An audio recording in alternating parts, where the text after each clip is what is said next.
بسم اللہ الرحمن الرحیم الحمدللہ والصلاة والسلام علی رسول اللہ وبعد۔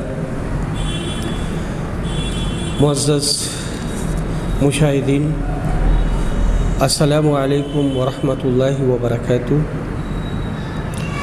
باب عمرۃ القضاء، عمرہ قضاء کا بیان۔ اس حدیث کو انس رضی اللہ عنہ نے رسول اکرم سے روایت کیا ہے۔ اس کو عمرہ قضاء اس لیے کہتے ہیں کہ عمرہ اس قضاء یعنی فیصلے کے مطابق کیا گیا تھا جو آپ نے قریش کے کافروں کے ساتھ کیا تھا۔ اس کا یہ معنی نہیں ہے کہ اگلے عمرے کی قضاء کا عمرہ تھا، کیونکہ اگلا عمرہ بھی آپ کا پورا ہو گیا تھا۔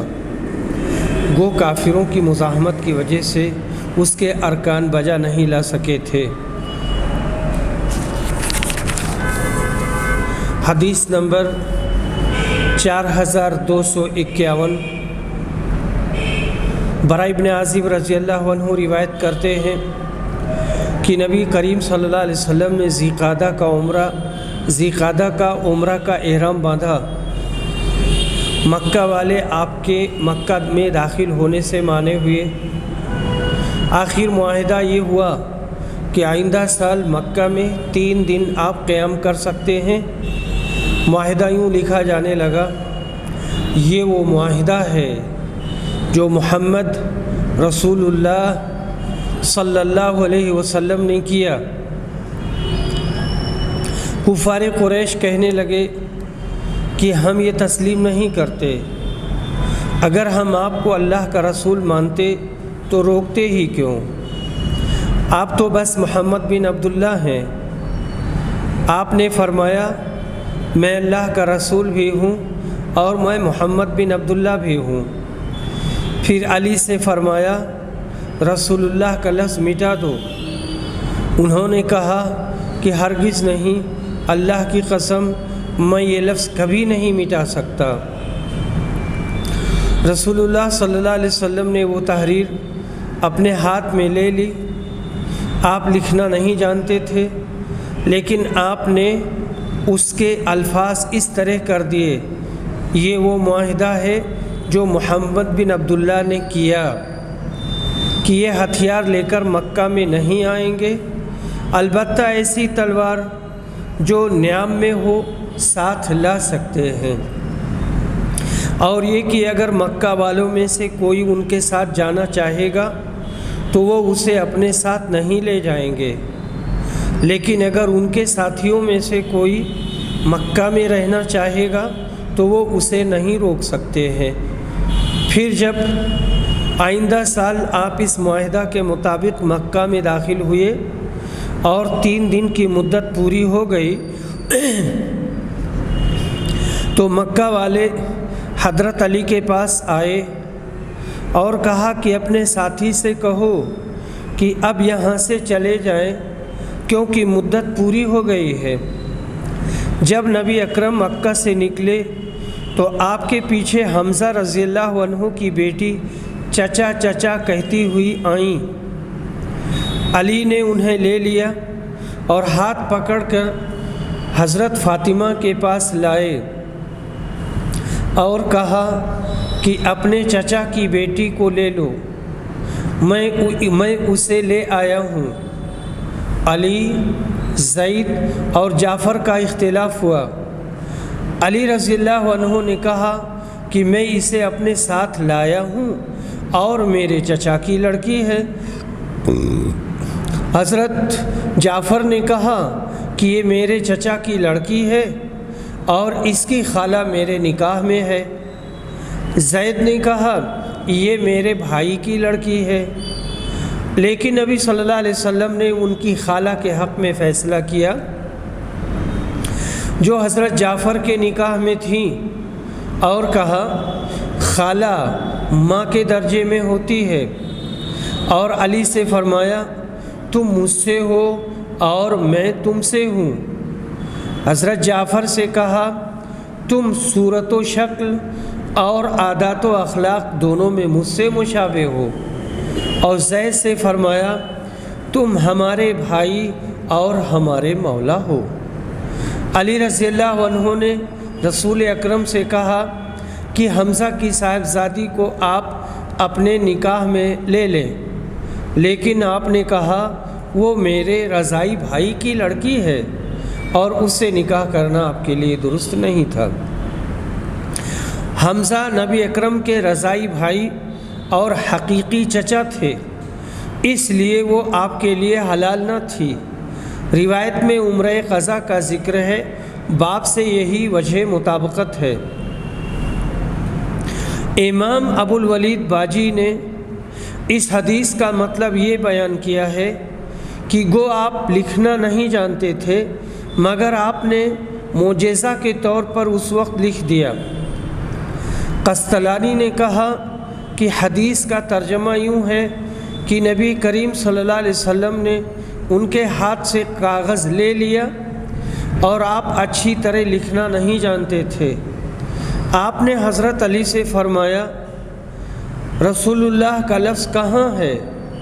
انہوں نے بتلا دیا۔ آپ نے اپنے ہاتھ سے اسے مٹا دیا، پھر وہ کاغذ حضرت علی کو دے دیا۔ انہوں نے پورا صلح نامہ لکھا۔ اس تقریر پر کوئی اشکال باقی نہ رہے گا۔ حافظ ابن حجر کہتے ہیں اس حدیث سے حضرت جعفر کی بڑی فضیلت نکلی۔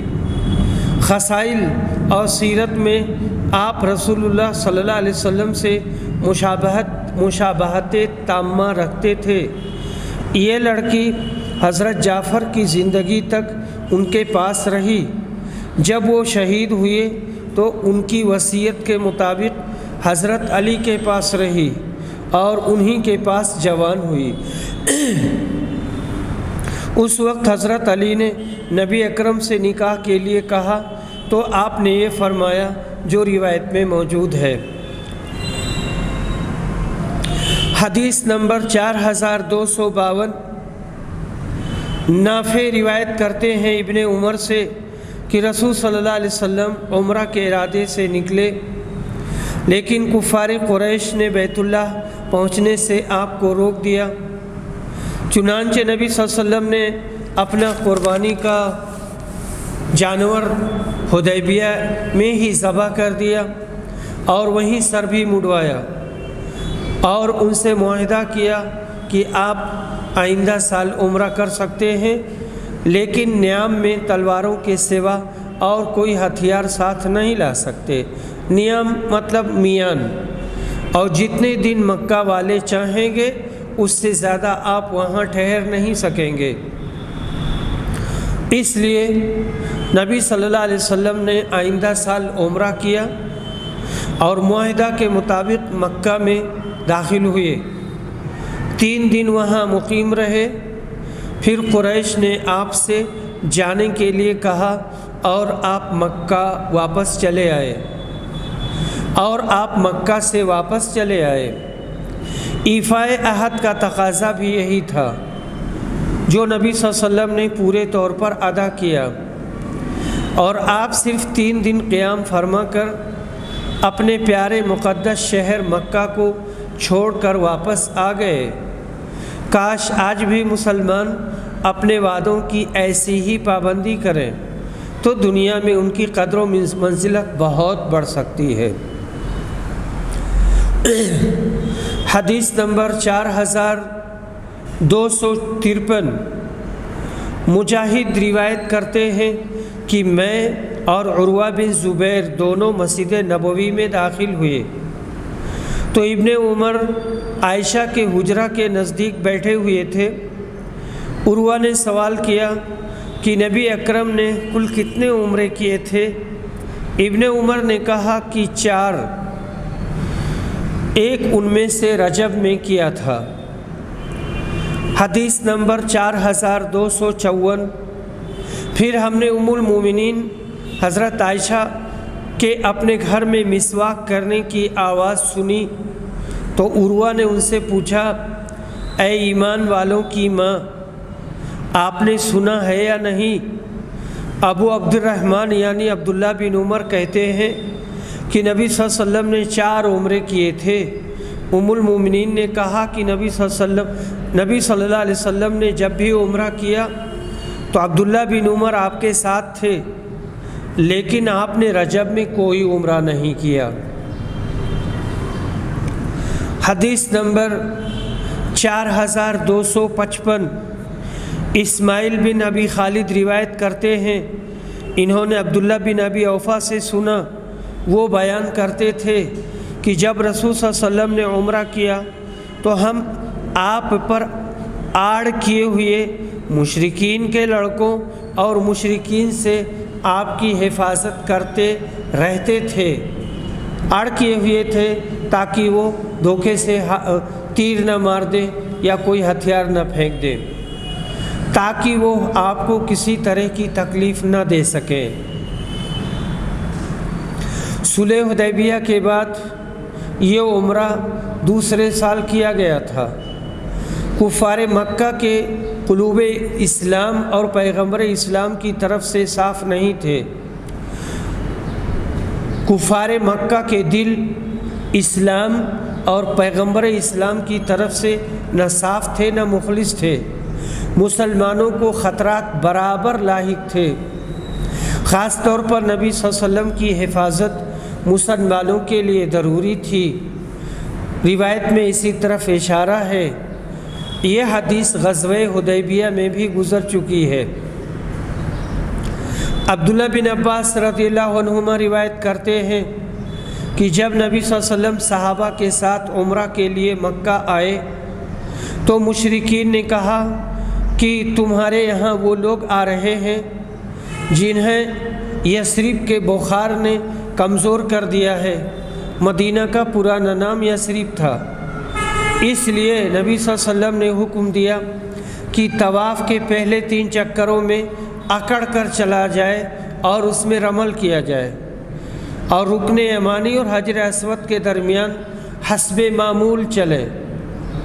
تمام چکروں میں اکڑ کر چلنے کا حکم آپ نے اس لیے نہیں دیا کہ کہیں یہ امت پر دشوار نہ ہو جائے اور ان کے لیے شاق گزرے۔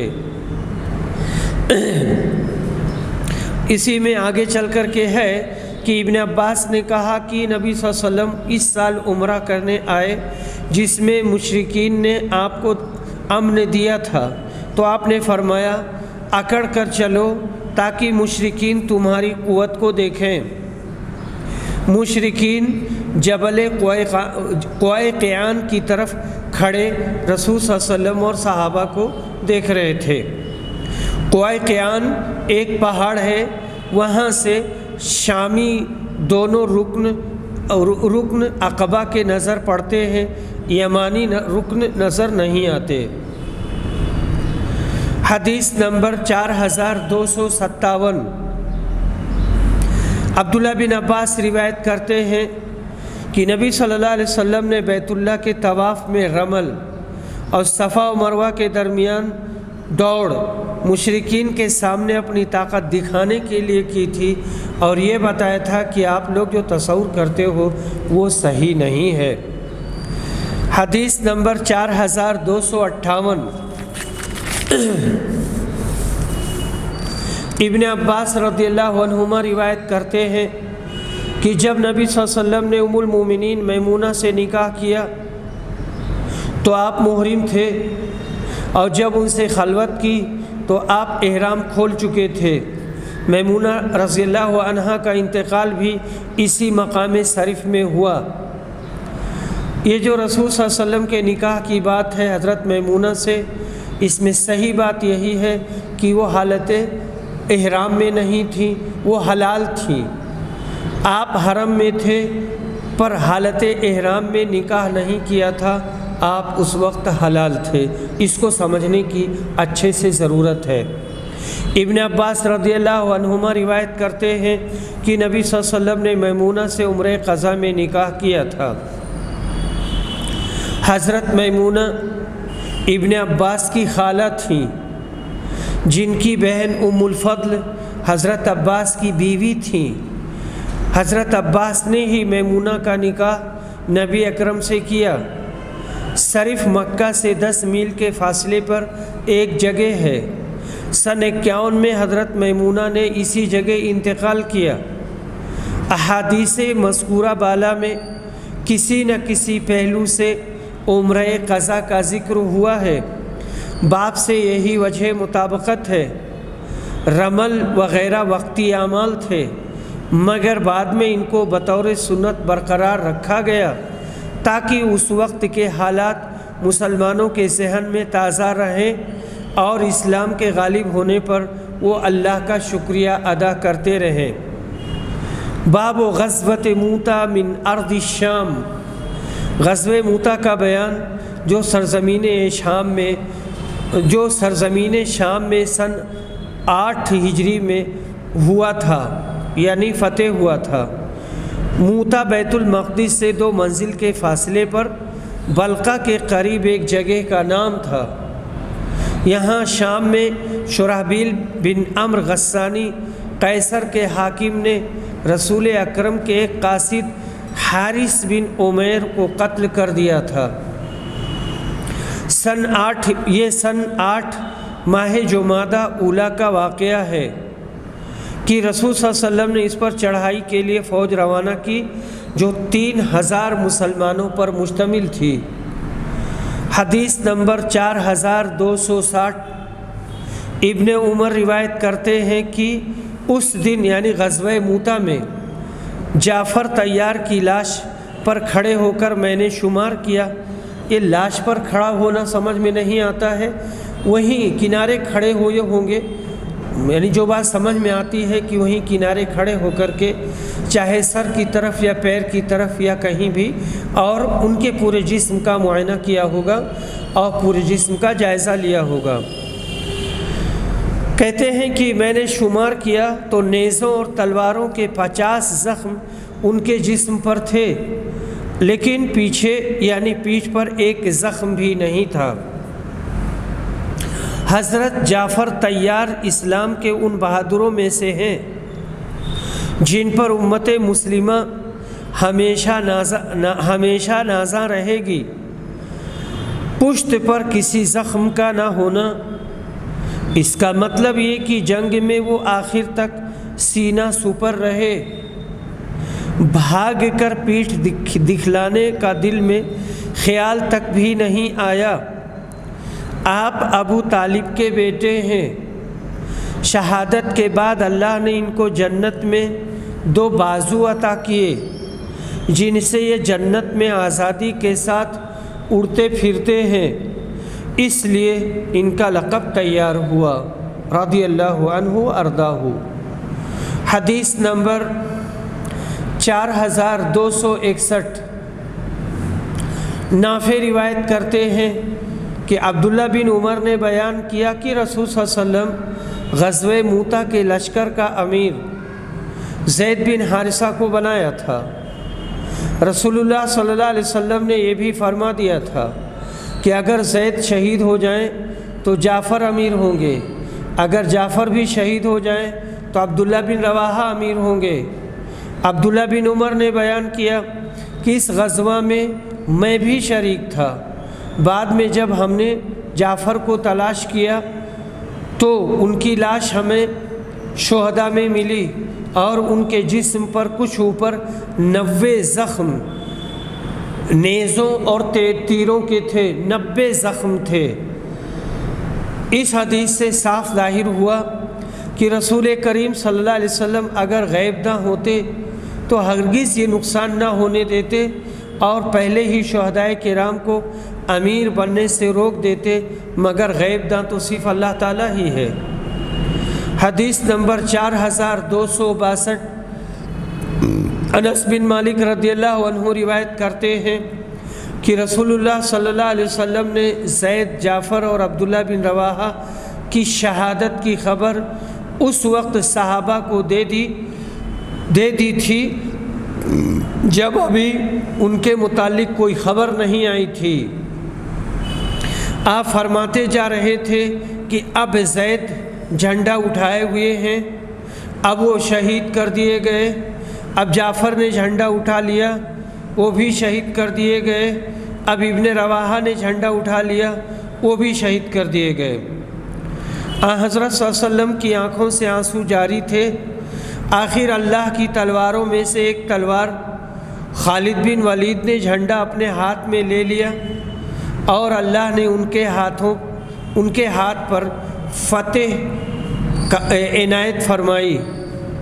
نبی کریم صلی اللہ علیہ وسلم اس غزوہ میں شریک نہ تھے۔ آپ یہ سب خبریں مدینہ میں بیٹھ کر صحابہ کو دے رہے تھے اور آپ کو بذریعے وہی یہ ساری معلومات اور سارے حالات بتائے جا رہے تھے۔ آپ غیب داں نہیں تھے۔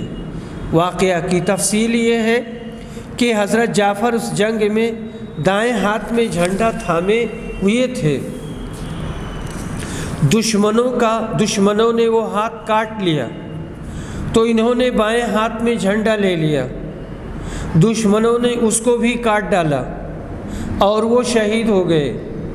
نبی صلی اللہ علیہ وسلم نے فرمایا اللہ تعالیٰ نے ان کو جنت میں 2 بازو پرندے کی طرح بخش دیے ہیں، وہ ان سے جنت میں جہاں چاہیں اڑتے پھرتے ہیں۔ لفظ طیار کے معنی اڑنے والے کے ہیں، اسی سے آپ کو جعفر طیار کے نام سے موسوم کیا گیا اور پکارا گیا۔ حضرت جعفر کے 2 بیٹے عبداللہ اور محمد تھے۔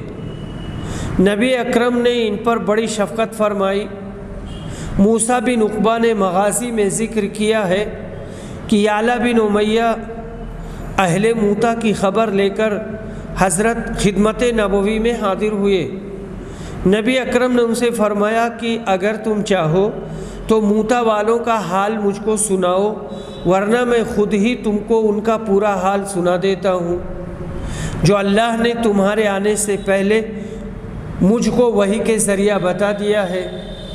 چنانچہ خود آپ نے ان کا پورا حال بیان فرما دیا، جسے سن کر یعلا بن امیہ کہنے لگے کہ قسم ہے اس ذات کی جس نے آپ کو نبی بنا کر بھیجا ہے کہ آپ نے اہل موتا کے حالات سنانے میں ایک حرف کی بھی کمی نہیں چھوڑی ہے۔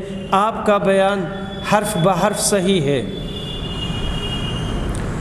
حدیث نمبر 4263 عمرہ بنت عبد الرحمن روایت کرتی ہیں کہ میں نے عائشہ سے سنا، انہوں نے بیان کیا کہ زید بن حارثہ، جعفر بن ابی طالب اور عبداللہ بن رواحہ کی شہادت کی خبر آئی تھی۔ رسول صلی اللہ علیہ وسلم بیٹھے ہوئے تھے اور آپ کے چہرے سے غم ظاہر ہو رہا تھا۔ عائشہ نے بیان کیا کہ میں دروازے کی دراڑ سے جھانک کر دیکھ رہی تھی، اتنے میں ایک آدمی نے آ کر عرض کیا، اللہ کے رسول، جعفر کے گھر کی عورتیں چلا کر رو رہی ہیں، آپ نے حکم دیا کہ انہیں جاؤ اور منع کر دو۔ بیان کیا کہ وہ صاحب گئے اور پھر واپس آ کر کہا کہ میں نے انہیں روکا اور یہ بھی کہہ دیا کہ انہوں نے اس کی بات نہیں مانی۔ پھر اس نے بیان کیا کہ حضور صلی اللہ علیہ وسلم نے پھر منع کرنے کے لیے کہا۔ وہ صاحب پھر واپس گئے اور کہا، اللہ کی قسم وہ تو ہم پر غالب آ گئی ہیں۔ عائشہ بیان کرتی ہیں کہ رسول اللہ صلی اللہ علیہ وسلم نے ان سے فرمایا، پھر ان کے منہ میں مٹی جھونک دو۔ ام المومنین نے بیان کیا، میں نے کہا اللہ تیری ناک غبار آلود کرے، تیری ناک میں مٹی لگے، نہ تو عورتوں کو روک سکا اور نہ تو نے رسول صلی اللہ علیہ وسلم کو تکلیف دینا ہی چھوڑا۔ نوحہ کرنے کی انتہائی برائی اس حدیث سے ثابت ہوئی کہ کسی کے مرنے پر یا مصیبت کے آنے پر نوحہ نہیں کرنا چاہیے۔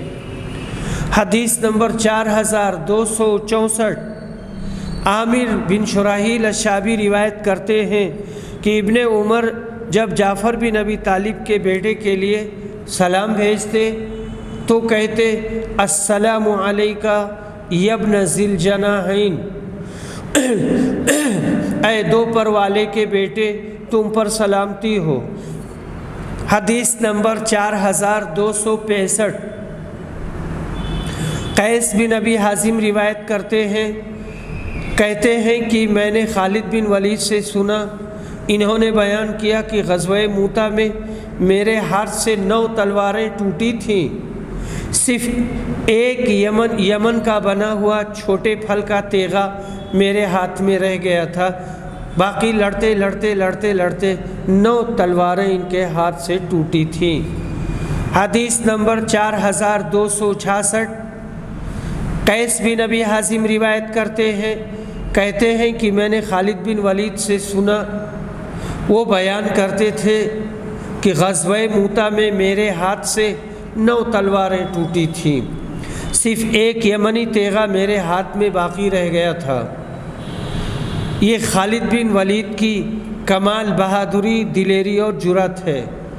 حدیث نمبر 4267، نعمان بن بشیر روایت کرتے ہیں، کہتے ہیں کہ عبداللہ بن رواحہ پر ایک مرتبہ کسی مرض میں بے ہوشی طاری ہوئی تو ان کی بہن امرا پکار کر رونے لگی، یعنی زور زور سے، ہائے میرے بھائی، ہائے میرے ایسے اور ایسے۔ ان کے محاسن اس طرح ایک ایک کر کے گنانے لگی، لیکن جب عبداللہ کو ہوش آیا تو انہوں نے کہا کہ تم جب میری کسی خوبی کو بیان کرتی تھی تو مجھ سے پوچھا جاتا تھا کیا تم واقعی ایسے ہی تھے؟ ایک روایت میں ہے کہ فرشتے لوہے کا گرز اٹھاتے اور عبداللہ سے پوچھتے کیا تو ایسا ہی تھا؟ معلوم ہوا کہ بعض بیماریوں میں مرنے سے پہلے ہی فرشتے نظر آ جایا کرتے ہیں، گو آدمی نہ مرے۔ چنانچہ عبداللہ اسی بیماری سے اچھے ہو گئے تھے۔ یہی عبداللہ بن رواحہ ہیں جو غزوہ موتا میں شہید ہوئے۔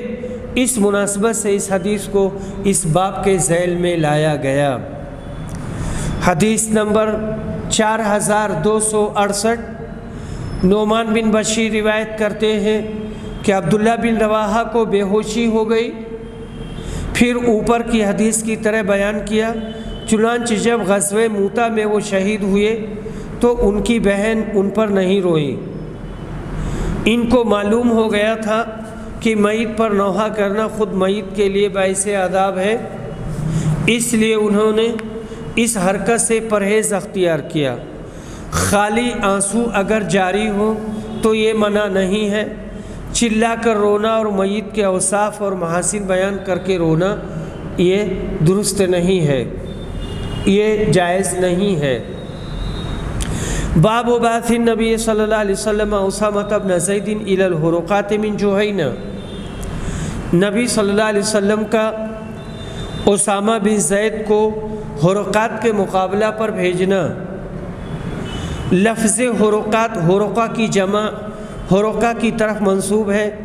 اس کا نام جیش بن عامر بن ثعلبہ بن مودع بن جہینہ تھا۔ اب مودع کی مودع یہاں اعراب نہیں لگا ہے۔ اس نے ایک لڑائی میں ایک قوم کو آگ میں جلا دیا تھا، اس لیے حرقہ نام سے موسوم ہوا اور مشہور ہوا۔ اسامہ بن زید کہتے ہیں کہ ہمیں رسول صلی اللہ علیہ وسلم نے قبیلے حرقہ کی طرف بھیجا۔ ہم نے صبح کے وقت ان پر حملہ کیا اور انہیں شکست دے دی۔ پھر میں اور ایک اور انصاری صحابی اس قبیلہ کے ایک شخص میرداس بن عمرو سے بھیڑ گئے۔ جب ہم نے اس پر غلبہ پا لیا تو لا الہ الا اللہ کہنے لگا۔ انصاری تو فوراً ہی رک گیا، لیکن میں نے اسے اپنے برچھے سے قتل کر دیا۔ جب ہم لوٹے تو نبی صلی اللہ علیہ وسلم کو بھی اس کی خبر ہوئی۔ آپ نے دریافت فرمایا کہ اسامہ کیا اس کے لا الہ الا اللہ کے باوجود تم نے اسے قتل کر دیا؟ میں نے عرض کیا کہ وہ قتل سے بچنا چاہتے تھے، اس لیے انہوں نے کلمہ پڑھا تھا۔ اس نے کلمہ دل کی اتھاہ گہرائیوں سے نہیں پڑھا ہے۔ آپ بار بار یہی فرماتے رہے، کیا تم نے اس کے لا الہ الا اللہ کہنے پر بھی اسے قتل کر دیا؟ حتیٰ کہ میرے دل میں یہ آرزو پیدا ہوئی کہ کاش میں آج سے پہلے اسلام نہ لایا ہوتا اور آج سے پہلے میں نہ پیدا ہوا ہوتا۔ کلمہ پڑھنے کے باوجود اسے قتل کرنا حضرت اسامہ کا کام تھا، جس پر نبی صلی اللہ علیہ وسلم کو انتہائی رنج ہوا، اور آپ نے بار بار یہ جملہ دہرا کر خفگی کا اظہار فرمایا۔ اسامہ کے دل میں تمنا پیدا ہوئی کہ کاش میں آج سے پہلے مسلمان نہ ہوتا اور مجھ سے یہ غلطی سرزد نہ ہوئی ہوتی، اور آج جب اسلام لاتا تو میرے پچھلے سارے گناہ معاف ہو چکے ہوتے، کیونکہ اسلام کفر کی زندگی کے تمام گناہوں کو معاف کر دیتا ہے۔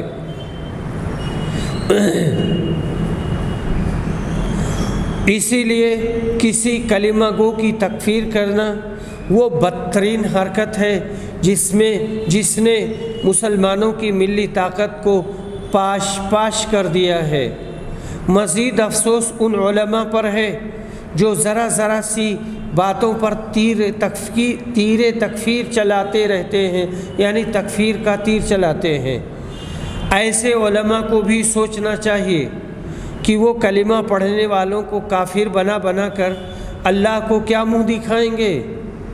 ہاں، اگر کوئی کلمہ گو افعال کفر کا ارتکاب کرے تو اور توبہ نہ کرے تو ان افعال کفریہ میں اس کی طرف لفظ کفر کی نسبت کی جا سکتی ہے، جو کفرن دون کفرن کے تحت ہے، یعنی ایک کفر دوسرے کفر سے چھوٹا ہوتا ہے۔ بہرحال افراط و تفریط سے بچنا لازم ہے، نہ تو گھٹانا چاہیے اور نہ بڑھانا چاہیے۔ رسول اکرم صلی اللہ علیہ وسلم نے جیسے کہا ہے ویسے ہی کرنا چاہیے۔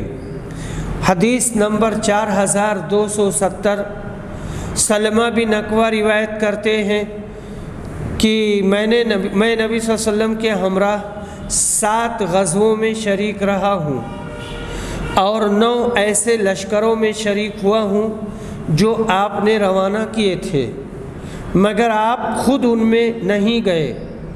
کبھی ہم پر ابو بکر امیر ہوئے اور کسی فوج کے امیر حضرت اسامہ تھے، متفق علیہ۔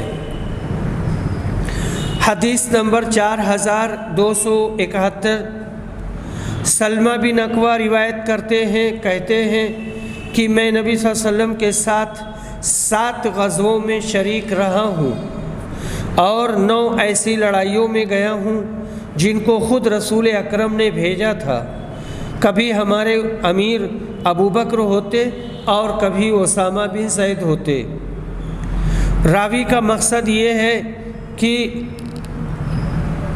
جملہ غزوات میں رسول کریم صلی اللہ علیہ وسلم نے کبھی امیر لشکر حضرت ابو بکر جیسے اکابر کو بنایا اور کبھی اسامہ جیسے نوجوانوں کو، مگر ہم لوگوں نے کبھی اس بارے میں امیر لشکر کے بڑے چھوٹے ہونے کا خیال نہیں کیا، بلکہ فرمان رسالت کے سامنے سر تسلیم خم کر دیا۔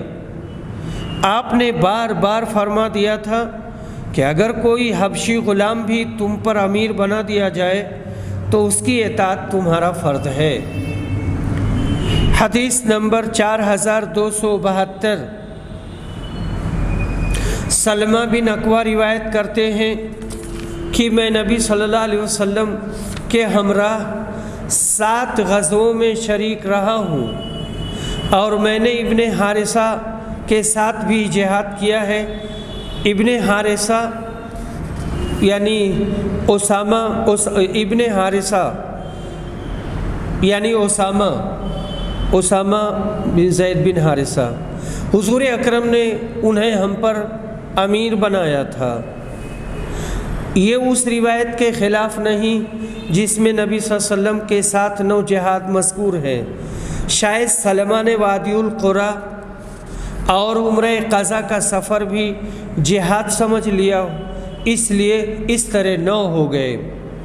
قسطلانی نے کہا یہ حدیث امام بخاری کی 15ویں ثلاثی حدیث ہے۔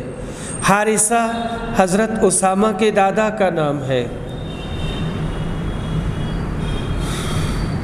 حدیث نمبر 4273، سلمہ بن اکوع روایت کرتے ہیں کہ میں نے نبی صلی اللہ علیہ وسلم کے ساتھ 7 غزوات میں شرکت کی اور 7 غزوات میں آپ کے ساتھ رہا ہوں۔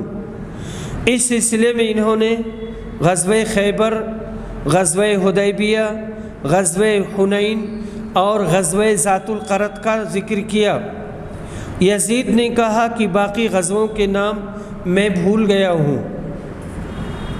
ان جملہ غزوات کا بیان اسی پارے میں جگہ جگہ مذکور ہوا ہے۔ ذات القرد کا واقعہ پارے کے شروع میں ملاحظہ کیا جائے، یہ ان ڈاکوؤں کے خلاف غزوہ تھا جو نبی کریم صلی اللہ علیہ وسلم کی 20 عدد دودھ دینے والی اونٹنیوں کو بھگا کر لے جا رہے تھے۔ جنگ خیبر سے چند روز پیشتر یہ حادثہ پیش آیا تھا۔ باب غزوۃ الفتح، غزوہ فتح مکہ کا بیان۔ اس کا سبب یہ ہوا کہ صلح حدیبیہ کی ایک شرط یہ تھی کہ فریقین کے حلیف قبائل بھی باہم جنگ نہ کریں گے۔ بنو بکر قریش کے حلیف تھے اور بنو خزاعہ رسول اکرم صلی اللہ علیہ وسلم کے، مگر بنو بکر نے اچانک بنو خزاعہ پر حملہ کر دیا اور قریش نے اپنے حلیف بنو بکر کا ساتھ دیا۔ اس پر بنو خزاعہ نے دربار رسالت میں جا کر فریاد کی، اس کے نتیجہ میں غزوہ فتح مکہ وجود میں آیا۔ اور جو خط حاطب بن ابی بلتعہ نے اہل مکہ کو نبی اکرم کے غزوہ کے ارادے سے آگاہ کرنے کے لیے بھیجا تھا، اس کا بیان۔ حدیث نمبر 4274۔ عبید اللہ بن نافع روایت کرتے ہیں کہ میں نے علی رضی اللہ عنہ سے سنا، انہوں نے بیان کیا کہ مجھے اور زبیر و مقداد کو رسول صلی اللہ علیہ وسلم نے روانہ کیا اور ہدایت کی کہ مکہ کے راستے پر چلے جانا، جب تم مقام روضہ خاک پر پہنچو تو وہاں تمہیں ہودج میں سوار ایک عورت ملے گی، وہ ایک خط لیے ہوئے ہے، تم اس سے وہ لے لینا۔ انہوں نے کہا کہ ہم روانہ ہوئے، ہمارے گھوڑے ہمیں تیزی کے ساتھ لیے جا رہے تھے۔ جب ہم روضہ خاک پر پہنچے تو واقعی وہاں ایک عورت ہودج میں سوار ملی، اس کا نام سارا یا کنور تھا۔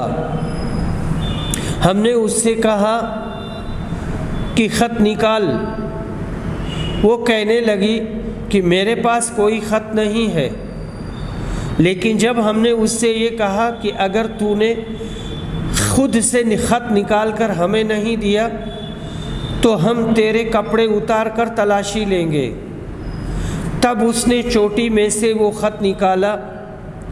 ہم وہ خط لے کر نبی کریم صلی اللہ علیہ وسلم کی خدمت میں واپس ہوئے۔ اس میں یہ لکھا کہ حاطب بن ابی بلتعہ کی طرف سے مشرکین مکہ کے نام، اور یہاں قوسین میں دیا ہوا ہے صفوان بن امیہ، سہیل بن عمر اور اکرمہ بن ابو جہل۔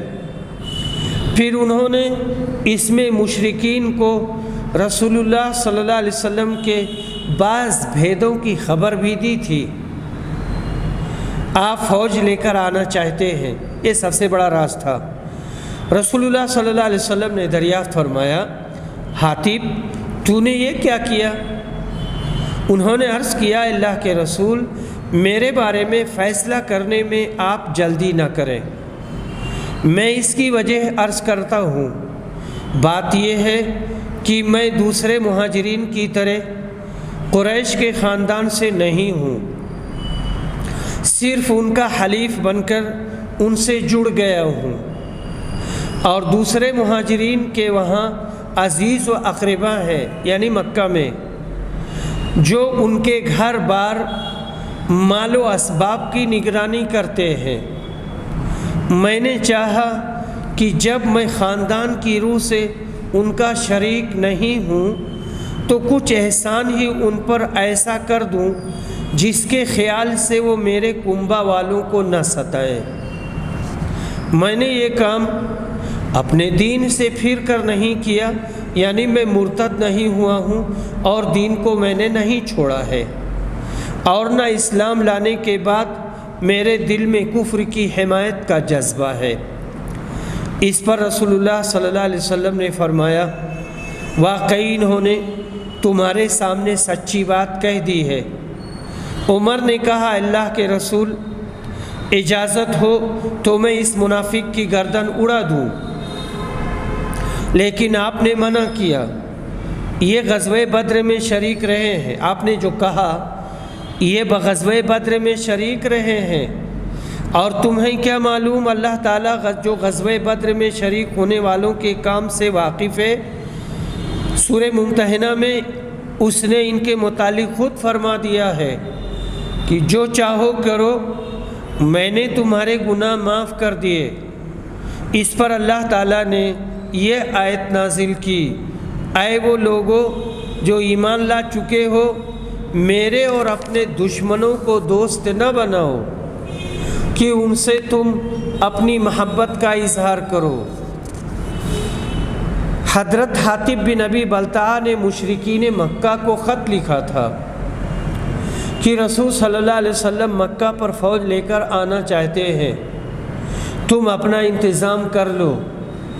حضرت عمر نے جو کچھ کہا وہ ظاہری قانونی سیاست کے بالکل مطابق تھا، مگر نبی اکرم کو ان کی سچائی وحی سے معلوم ہو گئی، لہٰذا آپ نے ان کی غلطی سے درگزر فرما دیا۔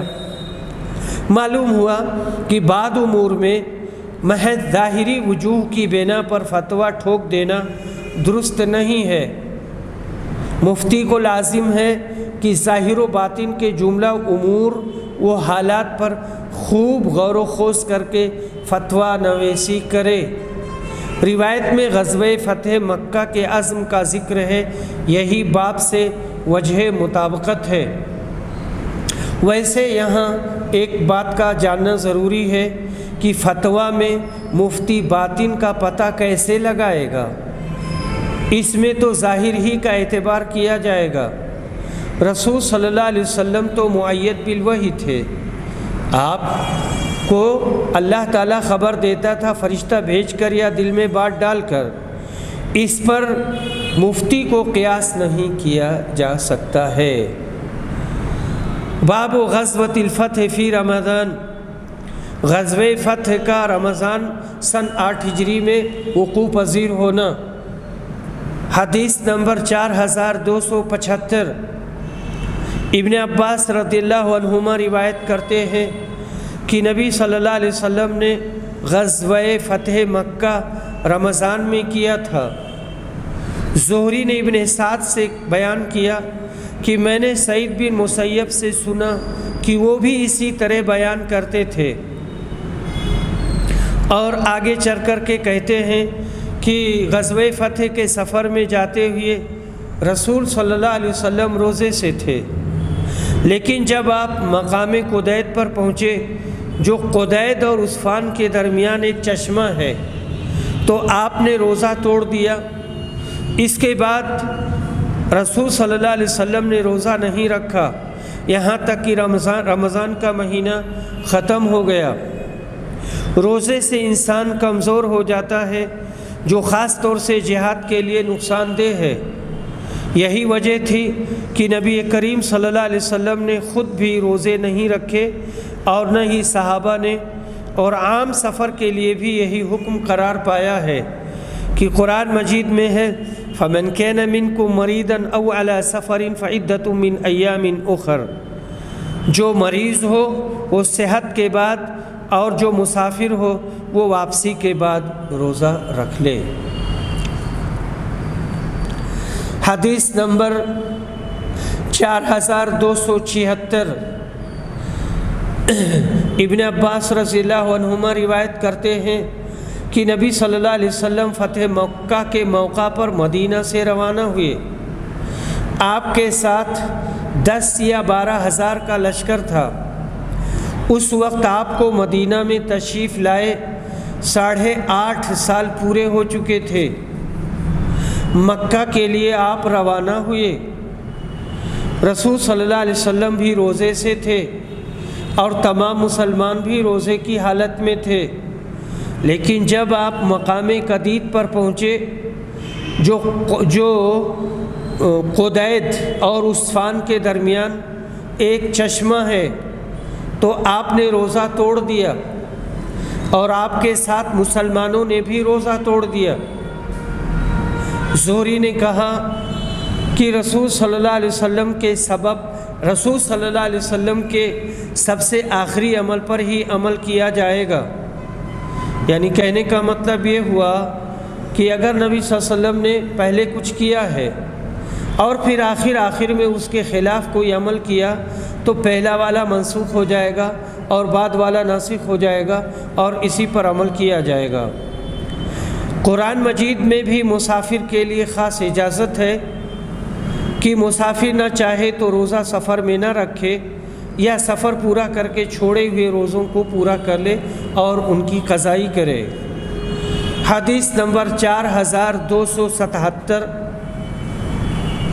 ابن عباس رضی اللہ عنہما روایت کرتے ہیں کہ نبی صلی اللہ علیہ وسلم رمضان میں حنین کی طرف تشریف لے گئے۔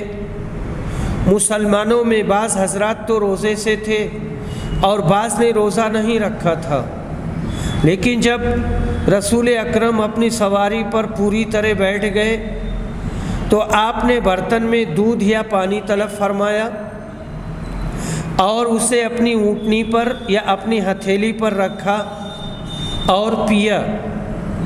پھر آپ نے لوگوں کو دیکھا، جن لوگوں نے پہلے سے روزہ نہیں رکھا تھا انہوں نے روزہ داروں سے کہا کہ اب روزہ توڑ لو۔